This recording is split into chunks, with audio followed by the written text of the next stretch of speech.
101 మందిని ఈ తీవ్రవాదులను క్రిమినల్స్ను బయట దేశాల నుంచి తీసుకొచ్చారంటే అది 3 ఏళ్లలో.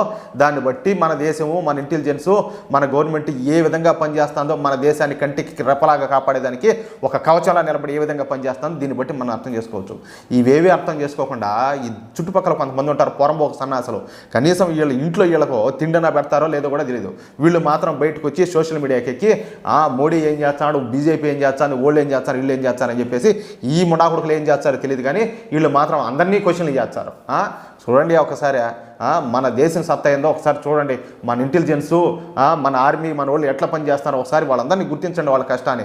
నిజంగా మేము భారతీయులు అనే ప్రతి ఒక్కరు కూడా ఇలాంటి న్యూస్ విన్నప్పుడు రోమాలు అయితే నిక్కబడుచుకుంటాయి, అంత గర్వం వేస్తుంది అనమాట.